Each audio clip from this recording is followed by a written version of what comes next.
Hello दोस्तों, क्या हाल है। तारीख आज 18 जून 2026, दिन गुरुवार, हिंदी तिथि चतुर्थी। और आइए बात करते हैं आज के मुख्य समाचार में देश भर की तमाम बड़ी खबरों पर नजर डालते हैं। देखिए दोस्तों, एक तो आज के दिन को महारानी लक्ष्मीबाई के बलिदान दिवस के रूप में मनाया जाता है। 1858 में आज ही के दिन वीरांगना रानी लक्ष्मीबाई अंग्रेजों से लड़ते हुए मध्य प्रदेश के ग्वालियर में शहीद हो गई थी। और आज के दिन को गोवा क्रांति दिवस के रूप में भी मनाते हैं और अंतर्राष्ट्रीय पिकनिक दिवस के रूप में भी मनाया जाता है। चलिए आगे बढ़ते हैं खबरों में। देखिए आप, सबसे पहले आज के कुछ बड़े इवेंट। पंजाब चंडीगढ़ में आज 18 जून को सार्वजनिक अवकाश घोषित किया गया है। गुरु अर्जुन देव जी के शहीदी दिवस के मौके पर बंद रहेंगे सरकारी कार्यालय। सरकारी छुट्टी का ऐलान किया आज ये प्रशासन की तरफ से ऑर्डर भी जारी कर दिया है। वहीं मौसम विभाग की चेतावनी, अगले 11 घंटों के अंदर देश के 13 राज्यों में भारी बारिश, आंधी तूफान का अलर्ट है। आगे जानेंगे पूरे मौसम समाचार विस्तार से। और खबर है, 38 साल बाद मध्य प्रदेश के ओंकारेश्वर में होगा देश के राष्ट्रपति का आगमन। आज 18 जून से ही देश की राष्ट्रपति द्रौपदी मुर्मू अब 5 दिवसीय मध्य प्रदेश का दौरा करने जा रही। सुरक्षा व्यवस्थाएं भी कड़ी की गई। वहीं खबर है, भारी भीड़ को देखते हुए पश्चिम बंगाल के मुख्यमंत्री शुभेंदु सरकार ने बड़ा ऐलान किया। जन कल्याण शिविरों की अवधि एक दिन और बढ़ा दी है। जो कल लास्ट डेट थी 17 जून, उसको बढ़ाकर आज 18 जून कर दिया है। और उत्तर प्रदेश के मुख्यमंत्री योगी आदित्यनाथ भी आज 18 जून को यूपी कानपुर आएंगे। यहाँ कई विकास परियोजनाओं की सौगात भी देंगे।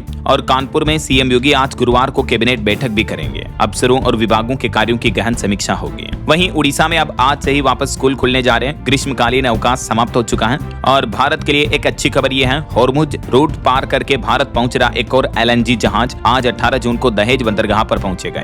वहीं झारखंड के रांची जमशेदपुर नेशनल हाईवे 33 को भी 214 करोड़ रुपए की योजनाओं की सौगात मिलने जा रही है। आज 18 जून को भूमि पूजन होगा। और केंद्र सरकार की तरफ से देश भर में राशन के अनाज को लेकर एक बड़ा फैसला लिया गया। आज 18 जून से नियम पूरी तरह से बदल जाएगा। दरअसल भारत सरकार देश की खाद्य सुरक्षा को मजबूत करने के लिए आज एक बड़ा कदम उठाने जा रही है। सरकार नई दिल्ली के भारत मंडपम में स्मार्ट वेयर हाउसिंग सिस्टम यानी आधुनिक गोदाम की व्यवस्था शुरू करने जा रही है। अब एआई और IoT तकनीक के माध्यम से जो मतलब राशन के अनाज का भंडारण वगैरह होता है, उन गोडाउन को डिजिटली तरीके से सुरक्षित बनाया जाएगा। भ्रष्टाचार और फर्जीवाड़े पर लगाम लगाने के लिए ये तकनीकी सिस्टम शुरू किया जा रहा है। इसके और क्या क्या बेनिफिट होंगे देख सकते हैं आप स्क्रीन पर। ओके, और चलिए आगे बढ़ते हैं खबरों में। देखिए खबर है, प्रधानमंत्री नरेंद्र मोदी ने G7 समिट के बाद अमेरिका के राष्ट्रपति डोनाल्ड ट्रंप से द्विपक्षीय वार्तालाप की। इस दरमियान पीएम मोदी बोले कि भारतीय नाविकों की सुरक्षा महत्वपूर्ण है, तो ट्रंप बोले कि मोदी एक जबरदस्त नेता है, उनकी लीडरशिप में भारत हमेशा बड़ा रोल निभाएगा। ट्रंप और मोदी ने काफी देर तक बातचीत की। इस दरमियान ट्रंप ने पीएम मोदी की काफी तारीफ भी की। अमेरिका के राष्ट्रपति डोनाल्ड ट्रंप ने पीएम नरेंद्र मोदी को बताया शांत, संयमित और जबरदस्त। ट्रंप बोले कि मैं वैसा नहीं हूँ। और ट्रंप ने एक और बड़ा वादा भी किया। वो बोले कि मोदी के रहते अगर भारत पर हमला हुआ तो हम मदद करेंगे। डोनाल्ड ट्रंप का ये भी बड़ा बयान देखने को मिला। हालांकि इस मुलाकात के दौरान और G7 समिट में भी पीएम मोदी ने भारतीय नाविकों की सुरक्षा का मुद्दा उठाया। तो इस मुद्दे पर भी ट्रंप बोले कि मोदी अपनी शर्तें मनवाने में सख्त हैं। अभी हाल ही में आपको पता होगा, अमेरिका ईरान की जंग के दौरान कुछ भारतीय नाविकों की जहाज पर मौत हो गई थी हमलों के बीच। तो पीएम मोदी ने दुनिया के कई बड़े दिग्गज नेताओं के सामने ये होर्मुज में भारतीयों की मौत का मुद्दा उठाया। G7 समिट में पीएम बोले कि नाविकों की सुरक्षा ही हमारी पहली जिम्मेदारी है। G7 समिट में प्रधानमंत्री नरेंद्र मोदी ने और भी कई बड़े दिग्गजों से मुलाकात की। और मोदी से मुलाकात के दौरान ट्रंप बोले कि मोदी जबरदस्त नेता है, उनकी लीडरशिप में भारत हमेशा बड़ा रोल निभाएगा। ट्रंप ने कहा कि जब तक मैं अमेरिका का राष्ट्रपति हूँ, व्हाइट हाउस में भारत का दोस्त मौजूद रहेगा। तो भारत अमेरिका के बीच इन बातचीत से काफी अच्छे संबंध देखने को मिले। दोनों नेताओं के बीच काफी पॉजिटिव बातचीत हुई। वहीं दोस्तों, G7 समिट में पीएम मोदी और यूक्रेन के राष्ट्रपति जेलेंस्की की भी द्विपक्षीय बैठक हुई। इस दरमियान भी रूस यूक्रेन जंग समेत कई अहम मुद्दों पर दोनों नेताओं ने चर्चा की है। वैसे अमेरिका इजराइल ईरान जंग पर एक बड़ी चौंकाने वाली रिपोर्ट तो ये सामने आ रही है। देखिए खुद अमेरिका की खुफिया रिपोर्ट में पता चला कि जंग के बाद अब और ताकतवर हुआ ईरान। अब ईरान के पास ये पावर है कि वो जब चाहे होर्मुज स्ट्रेट को बंद कर सकता है। इस वजह से दुनिया की तेल सप्लाई पर खतरा बढ़ने लगा है। वैसे तो आपको पता होगा, पिछले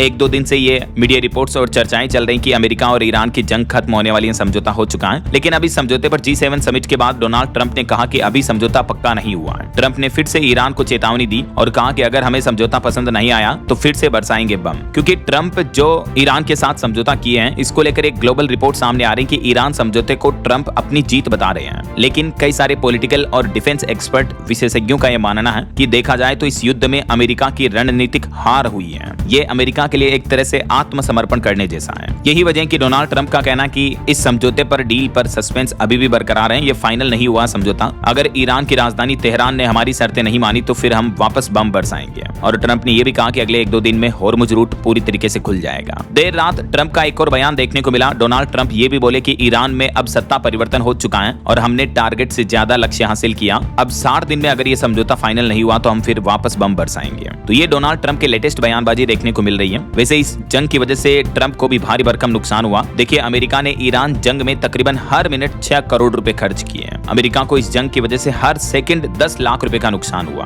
रोजाना करीब 9,400 करोड़ रुपए खर्च किए अमेरिका ने, और 107 दिन जंग चलने के बाद भी मुसीबत अभी टली नहीं है। इस जंग में अब तक अमेरिका 10 लाख करोड़ से भी ज्यादा खर्च कर चुका है, यानी अमेरिका को भी काफी भारी भरकम नुकसान उठाना पड़ा इस जंग की वजह से, राइट। और G7 समिट के दौरान एक बड़ी साजिश भी देखने को मिली। देखिए, फ्रांस में प्रधानमंत्री नरेंद्र मोदी के काफिले को रोकने की साजिश की गई। हालांकि फ्रांस पुलिस ने इस साजिश को नाकाम कर दिया और पुलिस ने उन खालिस्तानियों को अरेस्ट भी कर लिया जो G7 समिट के दौरान पीएम के काफिले को घेरने वाले थे। और G7 समिट के बीच एक वाकया देखने को मिला। इटली की प्रधानमंत्री जॉर्जिया मेलोनी ने कहा कि उन्होंने 1 महीने से सिगरेट नहीं पी, वो सिगरेट छोड़ चुकी हैं। नींद भगाने के लिए अब कॉफी पीती हूँ। जब दिग्गज नेता आपस में बातचीत कर रहे थे तो माइक पर उनकी ये सीक्रेट बातचीत भी रिकॉर्ड हो गई। तो ये तो अंतरराष्ट्रीय मंच का माहौल चल रहा है। और चलिए आगे बढ़ते हैं खबरों में। अगला अपडेट देखिए दोस्तों, एक चौंकाने वाली रिपोर्ट आ रही है। हमारे देश में 6.5 करोड़ से भी ज्यादा बुजुर्गों के पास दवाई खरीदने के भी पैसे नहीं है। 11 करोड़ लोग अभी मौसम की मार झेल रहे हैं, जिसमें ज्यादातर बुजुर्ग हैं जो जलवायु संकट की वजह से गंभीर मार झेल रहे हैं। और तकरीबन 6.5 करोड़ बुजुर्ग तो ऐसे हैं जिनके पास दवाइयां भी नहीं खरीद सकते हैं। रिपोर्ट के मुताबिक 78% बुजुर्गों ने पिछले 3 साल में कम से कम एक जलवायु संबंधित खतरे का सामना किया है। चलिए खबर देखिए, हरियाणा राज्य में अब शिकायत दर्ज होते ही तुरंत आपको FIR की कॉपी मिलेगी। 33 गृह विभाग सेवाओं की समय सीमा तय कर दी है हरियाणा सरकार ने। वहीं उत्तर प्रदेश में छात्रों को अब स्कूल यूनिफॉर्म, जूते मोजे के लिए 1200 रुपए मिलेंगे। अगले महीने 1 जुलाई से यह धनराशि ट्रांसफर करना शुरू कर देगी यूपी की योगी सरकार। और खबर है, टेलीग्राम को कोर्ट से राहत नहीं मिली, आज इस मुद्दे पर फिर से सुनवाई होगी। दरअसल अभी नीट एग्जाम को लेकर आपको पता होगा, सरकार ने फैसला लिया टेलीग्राम पर टेम्परेरी ब्लॉक लगाने का। तो टेलीग्राम ने इस फैसले को हाईकोर्ट में चुनौती दी, क्योंकि भारत में कुछ समय तक के लिए बैन रहने वाला टेलीग्राम ऐप। तो अब टेलीग्राम बैन पर दिल्ली हाईकोर्ट ने केंद्र सरकार से भी जवाब मांगा। अपनी याचिका में टेलीग्राम के CEO बोले कि पेपर लीक करने वालों की जगह भारत के 15 करोड़ यूजर्स को सजा मिल रही है। तो टेलीग्राम कंपनी का कहना है कि इसको बैन ना किया जाए ऐसा। तो अभी इस मामले पर वापस सुनवाई होगी, देखते हैं कोर्ट की तरफ से क्या फैसला आता है। फिलहाल 22 जून तक के लिए टेलीग्राम पर रोक लगाने का फैसला किया नीट एग्जाम को लेकर, क्योंकि 21 जून को नीट का री एग्जाम होने वाला है। लेकिन इसकी भी कानूनी लड़ाई अभी भी जारी है। सुप्रीम कोर्ट अगले महीने जुलाई में ये नीट पेपर लीक के मुद्दे पर वापस सुनवाई करेगा। चलिए अगला अपडेट देखिए, अब यूके यानी ब्रिटेन की विस्की, दारू और कारें वगैरह भारत में 27 दिन बाद आपको सस्ती मिलेगी, क्योंकि भारत और ब्रिटेन के बीच फ्री ट्रेड एग्रीमेंट अगले महीने 15 जुलाई से हो जाएगा। दोनों देशों के बीच फाइनल समझौता हो चुका है, ऑफिशियली सोशल मीडिया पोस्ट में भी अनाउंस कर दिया गया है। तो अभी G7 समिट में भी पीएम मोदी ने ब्रिटेन के पीएम से मुलाकात की। फाइनली 15 जुलाई से भारत ब्रिटेन दोनों देशों के बीच मुक्त व्यापार समझौता FTA यानी फ्री ट्रेड एग्रीमेंट लागू हो जाएगा। इससे दोनों देशों के बीच व्यापार और निवेश को बढ़ावा मिलेगा। भारत में खास करके टेक्सटाइल और लेदर एक्सपोर्ट करने वाले व्यापारियों को बड़ा फायदा होगा इस समझौते से। चलिए अगला अपडेट देखिए दोस्तों, बिहार में अब बंद होंगे डबल मीनिंग और जाति सूचक वाले गाने। और इस संबंध में बिहार के मुख्यमंत्री सम्राट सरकार की तरफ से सभी जिलों के DM और SP को सख्त निर्देश भी जारी कर दिया।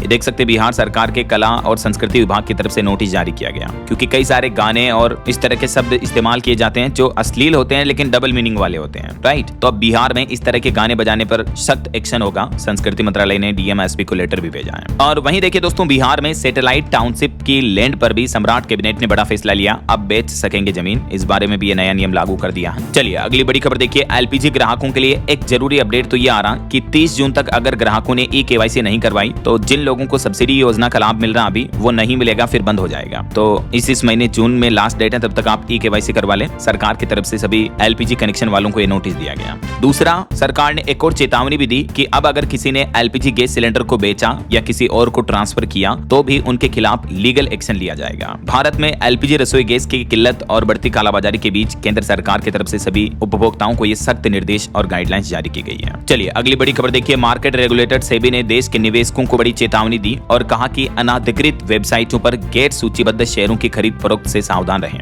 कई सारे ऐसे फर्जी वेबसाइट हैं जिनके ऊपर ट्रेडिंग के नाम पर बाय सेल होता है, तो ऐसे फर्जी वेबसाइटों को कभी विजिट ना करें और ऐसे प्लेटफॉर्म, अवैध प्लेटफॉर्म से कोई भी ट्रेडिंग वगैरह ना करें। जो ऑफिशियली सेबी ऑथोराइज्ड ब्रोकरेज हैं उन्हीं के जरिए करें। ये निवेशकों को चेतावनी और सलाह दी है। और भारतीय रिजर्व बैंक RBI ने भी सख्त आदेश जारी किया, कहा कि मोबाइल ऐप पर गलत क्लिक करवाकर अब बैंक लोन थमाने वाले बैंकों की खेल नहीं। इस बारे में भी नियम बदल दिए गए हैं और ये नए नियम तो 1 जनवरी 2027 से लागू होंगे। मैंने आपको कल ही इन नियमों के बारे में विस्तार से जानकारी बताई थी। वहीं खबर आ रही कि 20 जून को जारी होगी प्रधानमंत्री किसान सम्मान निधि योजना की 23वीं किस्त। पश्चिम बंगाल के तारकेश्वर से प्रधानमंत्री नरेंद्र मोदी बटन दबाकर ये किस्त देश भर के करोड़ों किसान भाई लोगों के खातों में ट्रांसफर करेंगे। और खबर देखिए, अयोध्या में रामलला को लगा दुनिया के सबसे महंगे आम का भोग। इस आम की 1 किलो की कीमत 3 लाख रुपए तक प्रति किलो होती है। अंतर्राष्ट्रीय बाजार में ये काफी स्पेशल किस्म है। जापान का मशहूर आम है मियाजाकी। इसका भोग लगाया गया रामलला को। और कुछ पॉलिटिक्स के अपडेट देखिए दोस्तों। तमिलनाडु भाजपा के पूर्व अध्यक्ष अन्नामलाई ने कहा कि 14 सितंबर को वो अपनी खुद की पार्टी घोषित करेंगे और टीम में 50 साल से कम उम्र के ही सदस्य होंगे।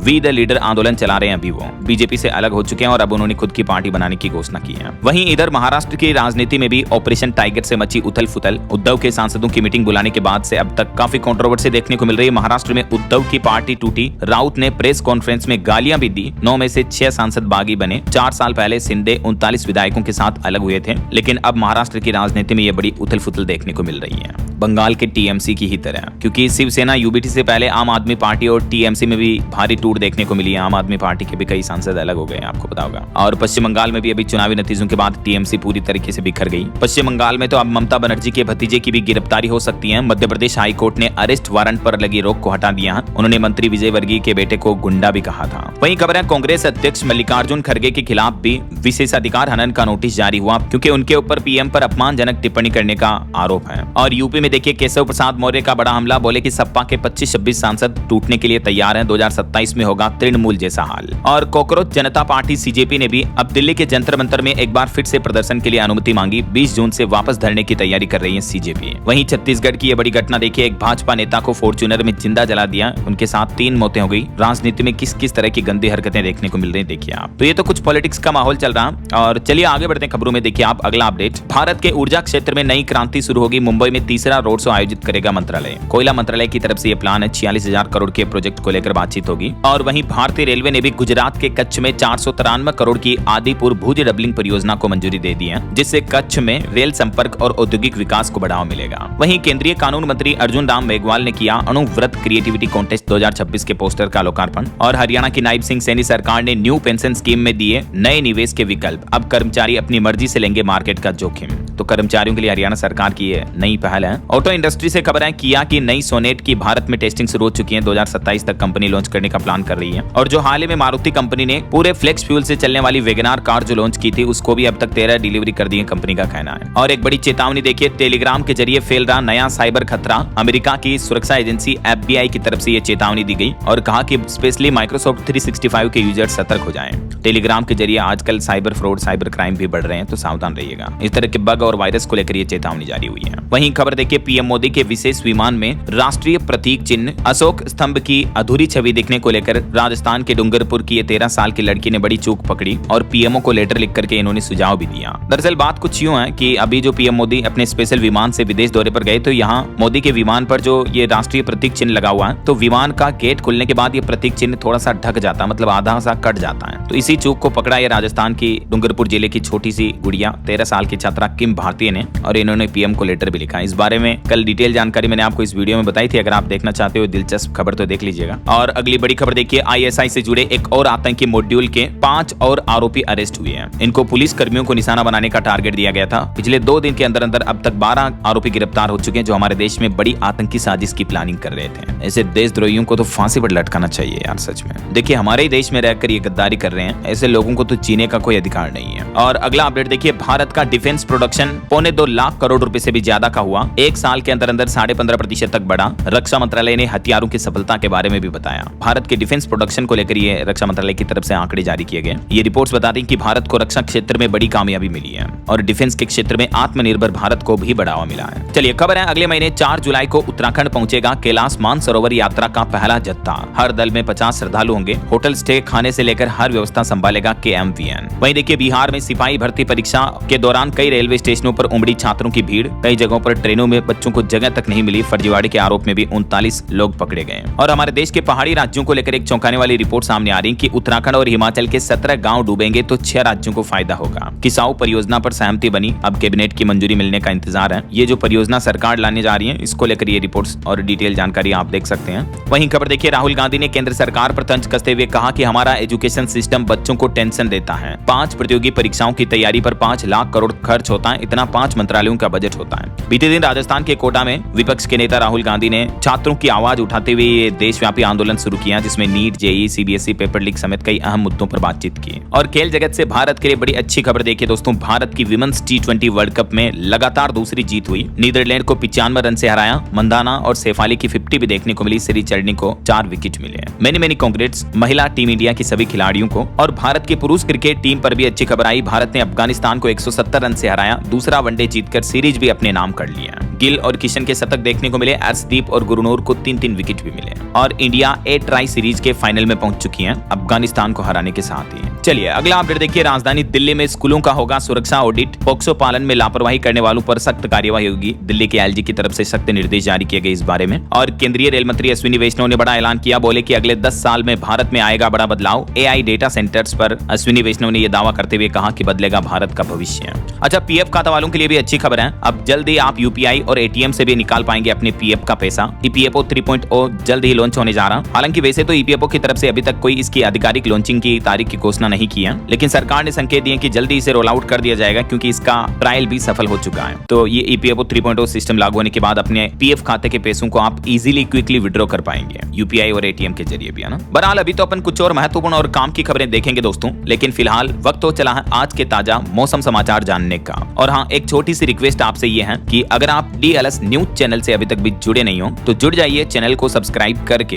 बेल आइकन जरूर दबा देना और इस वीडियो पर एक लाइक और शेयर भी कर देना, ताकि आपको रोजाना की ताजा खबरें, महत्वपूर्ण मुख्य समाचार, काम के न्यूज अपडेट सबसे पहले आपके मोबाइल पर मिलते रहेंगे। ओके, और चलिए बिना टाइम वेस्ट किए सीधा आगे बढ़ते हैं मौसम अपडेट में। तो देखिए, एक तो मानसून को लेकर मौसम विभाग का कहना है कि अभी से ही मानसून कमजोर होने लगा हमारे देश में। 40% हिस्सों में बारिश की कमी देखने को मिल रही है। राजस्थान, मध्य प्रदेश, गुजरात, कर्नाटक, इन सभी राज्यों के ऊपर से मानसून के बादल गायब हैं। सैटेलाइट की तस्वीरों में यह बड़ा खुलासा सामने आ रहा। पिछले 7 दिन से सप्ताह भर से मानसून जो है वो तेलंगाना में ही अटका हुआ है। देश के अन्य राज्यों तक मानसून पहुंच ही नहीं रहा अभी तो, और ज्यादा लेट हो रहा है ऐसा। बाकी प्री मानसून बारिश की गतिविधियों की कुछ खबरें देखिए आप। मध्य प्रदेश के भोपाल समेत 4 जिलों में बारिश हुई। 33 जिलों में अभी भी अलर्ट है। इंदौर में हवाएं चली, कई जगहों पर पानी भी भरा, लेकिन जून महीने में 35% तक कम बारिश देखने को मिली एमपी में। हालांकि आज भी 18 जून को मध्य प्रदेश के कुछ उत्तरी और दक्षिणी जिलों में बारिश का अलर्ट है। वहीं राजस्थान में देखिए उदयपुर में बारिश हुई। एक जगह तो स्वागत द्वार गिरने से स्कूटी और कार भी दब गई। कई बड़ी दुर्घटनाएं भी देखने को मिली तेज आंधी तूफान की घटनाओं में। बाकी राजस्थान में आज 18 जून को आधे से ज्यादा राजस्थान के जिलों में ऑरेंज और कुछ जिलों में येलो अलर्ट रहेगा। कल 19 जून को भी आधे राजस्थान में बारिश की चेतावनी है। और बिहार में देखिए दोस्तों, अररिया में बिजली गिरने से 2 लोगों की मौत हो गई। मुजफ्फरपुर, लखीसराय समेत 12 जिलों में तेज बारिश देखने को मिली। मधुबनी में तेज आंधी भी चली। अभी भी बिहार के 26 जिलों में अलर्ट जारी है। इन जिलों में बिहार में बारिश की चेतावनी है। हरियाणा के भी 17 जिलों में आंधी बारिश का येलो अलर्ट जारी हुआ। पश्चिमी विक्षोभ का असर रहेगा। मौसम विभाग ने किसान भाई लोगों के लिए भी एडवाइजरी जारी की है। और पंजाब के भी 16 जिलों में आंधी बारिश का अलर्ट है। 50 किलोमीटर प्रति घंटा की रफ्तार से तेज हवाएं भी चलेगी। पहाड़ों पर बरसात की वजह से भाखड़ा डैम का जल स्तर भी बढ़ा है। तो देखा जाए तो दिल्ली, उत्तर प्रदेश समेत देश के 21 राज्यों में आंधी तूफान और भारी बारिश की चेतावनी है। तो इस वजह से मौसम विभाग का कहना है कि लोगों को भीषण गर्मी और उमस से जरूर राहत मिलेगी। बाकी पहाड़ी राज्यों में भी स्थिति देखिए। उत्तराखंड के 5 जिलों में बारिश की चेतावनी। मैदानी इलाकों में तापमान 3 डिग्री तक बढ़ सकता है। और हिमाचल प्रदेश में भी देखिए भारी बारिश देखने को मिली। सड़कें जलमग्न हुई। अगले 72 घंटे हिमाचल के कई जिलों में ओलावृष्टि और तूफान का अलर्ट है। उत्तर प्रदेश में वाराणसी और गोरखपुर में बारिश देखने को मिली। लखनऊ में उमस भरी गर्मी भी बढ़ी। अगले कुछ घंटों के दौरान उत्तर प्रदेश के भी कई जिलों में आंधी बरसात का अलर्ट रहेगा। अभी बिहार बॉर्डर पर मानसून अटका हुआ है, तो इसलिए यूपी में मानसून भी थोड़ा लेट पहुंचेगा। झारखंड में भी 3 डिग्री तक बढ़ा तापमान। रांची समेत 6 जिलों में आज बारिश के आसार रहेंगे। बाकी अगले 2 दिन, आज 18 जून और कल 19 जून को देश भर के अलग अलग राज्यों में मौसम की स्थितियां कैसी रहेगी देख सकते हैं आप स्क्रीन पर। वैसे दोस्तों, आप मुझे कमेंट करके बताइए कि आप कौन से राज्य में, कौन से जिले में रहते हैं और आपके यहाँ मतलब अभी मौसम के हाल क्या चल रहे हैं। बारिश वगैरह हो रही है या मतलब गर्मी पड़ रही है। कमेंट करके बताएगा आपके राज्य और जिले का नाम। चलिए मौसम अपडेट के बाद आगे बढ़ते हैं खबरों में। कुछ मार्केट अपडेट्स पर नजर डाल लेते हैं। तो बीते दिन भारतीय शेयर बाजार में थोड़ी तेजी देखने को मिली। सेंसेक्स 347 अंक चढ़कर 77,156 पर बंद हुआ। निफ्टी भी 97 अंक की बढ़ोतरी पर रहा। वहीं खबर है फोक्सवैगन ग्रुप की कंपनी के साथ HCL टेक की बड़ी डील हुई। कारों के लिए अब AI सॉफ्टवेयर बनाएगी ये कंपनी। और देखिए, मात्र 25 साल के अमन 52,000 करोड़ रुपए के मालिक बने। MIT छोड़कर 4 साल में इन्होंने AI कोडिंग प्लेटफॉर्म बनाया था कर्सर, जिसको इलोन मस्क की स्पेसएक्स कंपनी ने 5.5 लाख करोड़ से भी ज्यादा में खरीदा है। तो ये भारतीय मूल के कर्सर के को फाउंडर रहे हैं। अमेरिका में इनका जन्म हुआ, लेकिन बहुत ही कम उम्र में इन्होंने इतनी अच्छी सफलता पाई है। 4 ड्रॉप आउट्स ने मिलकर ये कर्सर की पेरेंट कंपनी एनीस्फीयर बनाई थी। वहीं भारत के एक और शख्स ने परप्लेक्सिटी एआई जो बनाया, उनके सीईओ अरविंदर श्रीनिवास ने भी गुरुमंत्र दिया। वो बोले कि एआई के दौर में आइडिया खोने के डर को फ्यूल बनाए तो आप सीट्स पर बने रहेंगे। और एक रिपोर्ट सामने आ रही दोस्तों की एआई से जुड़े 70% फास्ट ट्रैक कोर्स जो है वो सिर्फ धोखा है, फर्जी है, जबकि नौकरियां केवल उन्हीं लोगों को मिल रही हैं जिनके पास लाइव डिप्लॉयड पब्लिक प्रोजेक्ट्स का पोर्टफोलियो मौजूद है। तो एआई के आलतू फालतू कोर्स ना करें, इसके बजाय खुद प्रैक्टिकल सीखें और अपना पोर्टफोलियो बनाएं ऐसा। और एक बड़ी इंटरनेशनल डील देखिए, $2.7 अरब में बिकेगी दुनिया की मशहूर पिज्जा चेन पिज्जा हट भी। और गोल्ड बाइंग पर भी रिपोर्ट आ रही कि दुनिया के केंद्रीय बैंक खरीदेंगे अभी और सोना। कीमतों में तेज उछाल भी देखने को मिल सकता है इस वजह से। वैसे सोना चांदी की बात हो ही रही तो लेटेस्ट अपडेट भी देख लीजिए आप। बीते दिन चांदी में 744 रुपए की मामूली गिरावट देखने को मिली और अभी चांदी का भाव 2,48,000 रुपए प्रति किलो चल रहा है। 10 ग्राम सोना भी 558 रुपए सस्ता होकर अभी 1.5 लाख रुपए प्रति 10 ग्राम चल रहा है। मतलब ये 24 कैरेट प्योर गोल्ड का रेट है। बाकी अलग अलग कैरेट के हिसाब से प्राइस आप देख ही सकते हैं स्क्रीन पर। ओके, और चलिए आगे बढ़ते हैं खबरों में। देखिए अगला अपडेट, उत्तराखंड के हरिद्वार में 5000 किलो से भी ज्यादा के पारद शिवलिंग की प्राण प्रतिष्ठा की गई। 10 साल की रिसर्च के बाद ये विशेष शिवलिंग तैयार किया गया है। और वहीं राजस्थान के जैसलमेर में आर्टिफिशियल तरीके से एक और गोडाउन का जन्म हुआ। ब्रीडिंग सेंटर में अब इनकी संख्या बढ़कर 94 हो चुकी है। 9 करोड़ से टनल बन रही है। चलिए खबर है हरियाणा के रेवाड़ी में टैक्सी और ट्रांसपोर्ट गाड़ियों में अब जीपीएस अनिवार्य होगा। यात्रियों का वेरिफिकेशन भी जरूरी होगा। जिला प्रशासन की तरफ से सख्त निर्देश जारी किया गया।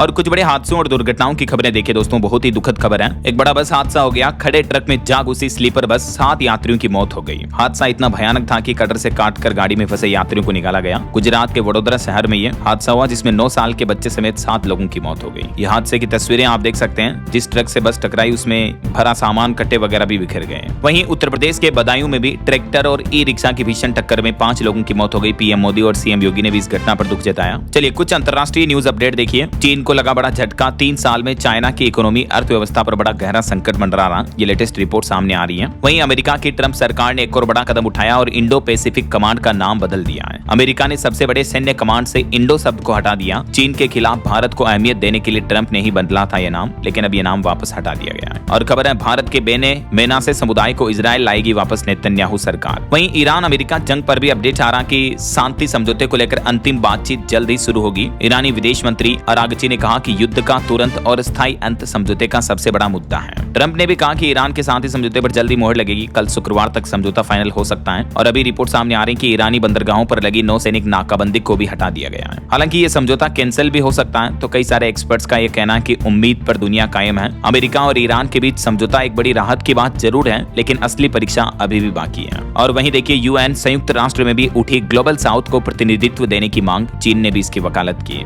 और ईरान युद्ध के बाद अब दुनिया की नजर यूएस फेड के फैसलों पर है। देर रात जो ब्याज दरों पर फैसला आएगा, इसका असर आज भारतीय स्टॉक मार्केट पर भी देखने को मिल सकता है। और वहीं अमेरिका ईरान की इस जंग पर एक रिपोर्ट आ रही कि भारत के लिए भी ये एक आत्म मंथन का समय है। कई सारे एक्सपर्ट्स का यह मानना है कि जो अभी पश्चिम एशिया का संकट चला, इससे भारत को सबक लेना चाहिए और भारत को अपनी ऊर्जा सुरक्षा और कूटनीतियों पर पुनर्विचार करना होगा। चलिए आगे बढ़ते हैं खबरों में। देखिए आप अगली खबर, हमारे देश के छोटे हवाई अड्डों पर अब सख्ती बढ़ाई जाएगी। डीजीसीए ने सुधार के कड़े निर्देश दिए और कहा कि सुरक्षा से बिल्कुल समझौता नहीं होगा। हवाई यात्रियों की सुरक्षा को ध्यान में रखते हुए सरकार के उड्डयन नियामक की तरफ से सख्त निर्देश जारी किए गए हैं। और खबर आ रही कि केंद्र में पदोन्नति के लिए आरक्षित रिक्तियों को गैर आरक्षित करने के नियमों में संशोधन किया जाएगा। बदलाव होगा, अगले 1 महीने में यह बदलाव करना होगा। इस बारे में केंद्र सरकार के मंत्रालयों और विभागों को निर्देश भी जारी किए गए हैं। और भारत में शिक्षा पर रिपोर्ट आ रही कि शिक्षा खर्च बढ़ाने की जरूरत है। संसदीय समिति ने कहा कि बजट का आवंटन पर्याप्त नहीं है। एनईपी यानी न्यू एजुकेशन पॉलिसी का 6% जीडीपी लक्ष्य अभी भी अधूरा है। वहीं साइबर अपराधियों पर भी सुप्रीम कोर्ट सख्त हुआ। सीजीआई ने आरोपियों को बताया परजीवी समाज और अर्थव्यवस्था के लिए खतरा माना है। और खबर है एनसीआर के लिए क्षेत्रीय योजना 2041 के तहत 4 ग्रीनफील्ड शहर विकसित किए जाएंगे। ये भी केंद्र सरकार ने नया प्लान बनाया है। और बिहार के मुख्यमंत्री सम्राट चौधरी कैबिनेट बैठक में 29 बड़े फैसले लिए गए। खिलाड़ियों को सरकारी नौकरी मिलेगी। जमीन खरीद बिक्री पर भी राहत दी है। होम स्टे योजना को भी मंजूरी दे दी गई है। बिहार के पटना समेत 6 शहरों में 400 नई इलेक्ट्रिक बसें चलाने का रास्ता भी साफ हो चुका है। और बिहार के 60 लाख परिवारों को प्रधानमंत्री आवास योजना का भी लाभ मिलेगा। सम्राट चौधरी और शिवराज सिंह चौहान के साथ में ये बैठक हुई, जिसमें बड़ा ऐलान किया गया। वहीं वहीं बिहार में विजिलेंस टीम की भी ताकत बढ़ी, अब बिना वारंट के भी गिरफ्तार कर सकेंगे SVU इंस्पेक्टर। ये बिहार सरकार ने स्पेशल राइट्स दिए इनको। चलिए आगे बढ़ते खबरों में देखिए आप अगली खबर। दिल्ली में बच्चों की सुरक्षा को लेकर सरकार ने बड़ा फैसला लिया। हर स्कूल का होगा पोक्सो ऑडिट और बनानी होगी चाइल्ड प्रोटेक्शन कमेटी भी सभी स्कूलों को। उपराज्यपाल एलजी ने सख्त निर्देश जारी किया है। और टेक न्यूज से खबर देखिए, एक बार पढ़ते ही गायब हो जाएंगे व्हाट्सएप मैसेज, जल्द ही आ सकता है नया व्यू वंस टेक्स्ट फीचर भी है। जैसे व्हाट्सएप पर अभी व्यू वंस इमेज फीचर है ना, वैसे ही टेक्स्ट मैसेज के लिए भी व्हाट्सएप ये फीचर लाने का एक्सपेरिमेंट कर रहा है। और भारत के लिए बड़े गर्व की बात देखिए, बिहार के रजत का दुनिया में बजा डंका। ब्रिटेन की संस्था ने दिया यंग इंस्पायरिंग फार्मासिस्ट 2026 का सम्मान। ये पटना के हैं जिन्होंने पूरे भारत का दुनिया में नाम रोशन किया। मेनी कांग्रेट्स इनको।